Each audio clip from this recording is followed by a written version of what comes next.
আসসালামু আলাইকুম ও রহমতুল্লাহি ওবারকাতু।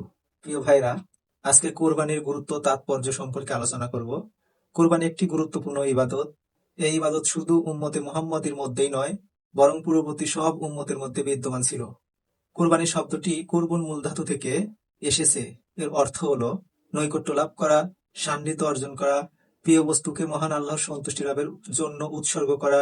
শরিয়াতের পরিভাষায় নির্দিষ্ট জন্তুকে একমাত্র আল্লাহ পাকের নৈকট্য সন্তুষ্টি লাভের উদ্দেশ্যে নির্দিষ্ট সময়ে নির্ধারিত নিয়মে মহান আল্লাহ পাকের নামে জবাই করাই হলো কোরবানি।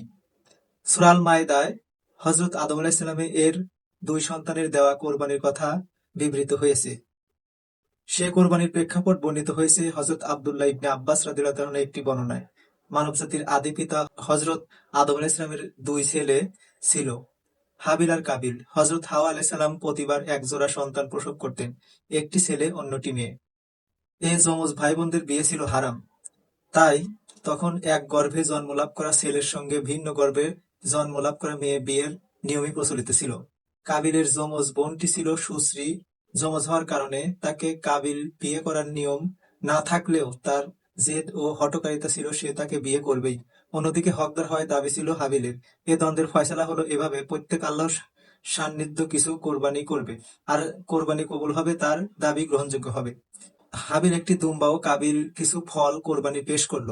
তখনকার ছিল কোরবানির কবুল হওয়ার নির্দেশ ছিল। আকাশ থেকে আগুন নেমে কবুলকৃত কোরবানি খেয়ে ফেলত। যথারীতি আগুন এসে হাবিলের দুম্বা খেয়ে ফেলল। কাবিলের কোরবানি রয়ে গেল মাটিতেই। প্রতিহিংসা পরায়ণ হয়ে সে হত্যা করল তার ভাইকে। তাফসির ইবনে কাসির। রাসূল পাক সাল্লাল্লাহু আলাইহি সাল্লাম মদিনা জীবনে প্রতি বছরই কোরবানি করেছেন, কখনো কোরবানি পরিত্যাগ করেননি, বরং কোরবানি পরিত্যাগকারীদের উপর অভিশাপাত করেছেন। প্রখ্যাত সাহাবী হযরত আবু হুরায়রা রাদিয়াল্লাহু আনহু বর্ণিত, রাসূল পাক সাল্লাল্লাহু আলাইহি সাল্লাম বলেন, যে ব্যক্তি সামর্থ্য থাকা সত্ত্বেও কোরবানি করে না, সে যেন আমার ঈদগাহের মাঠের কাছেও না আসে। সুনানে ইবনে মাজাহ। মুসলিম মিল্লাতের পিতা হযরত ইব্রাহিম আলাইহিস সালামের চরম আত্মত্যাগ জড়িয়ে আছে কোরবানির সঙ্গে। মহান আল্লাহর সন্তুষ্টির নিমিত্তে তিনি নিজের জীবন, পরিবার ও বৃদ্ধ বয়সে পাওয়া প্রান্ধিক পুত্রকে কোরবানি করার জন্য উদ্ধৃত হয়েছিলেন।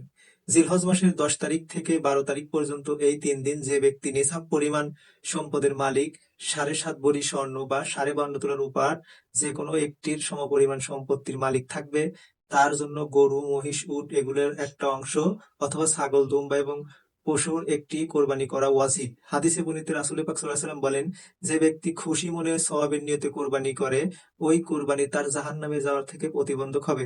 কোরবানি একান্তই কোনো উৎসব নয়। গোশত খাওয়া নিয়মিত হলে কিংবা মানুষ খারাপ বলবে এইটা মনে করে কোরবানি দেওয়া হলে কোরবানি আল্লাহর দরবারে কবুল হবে না। কেননা আল্লাহ গোশতের প্রয়োজন না, রক্তের প্রয়োজন না, তিনি তো শুধু তাকওয়া দেখেন। সূরা আল হজের 37 নম্বর আয়াতে ইরশাদ হয়েছে, আল্লাহর কাছে কখনো কোরবানির গোশত বা রক্ত পৌঁছায় না, বরং তার কাছে তোমাদের তাকওয়াটুকুই পৌঁছায়। পবিত্র কুরআন ও রাসূল পাক সাল্লাল্লাহু আলাইহি ওয়াসাল্লাম হাদিসের বর্ণনায় মোতাবেক আমাদের সবার দায়িত্ব হবে মহান আল্লাহ তাআলার সন্তুষ্টি লাভের জন্য ইসলামের যথাযথ নিয়ম অনুযায়ী কোরবানি করা। মহান আল্লাহ তাআলা আমাদের তৌফিক দান করুন। সকলে বলি আমিন।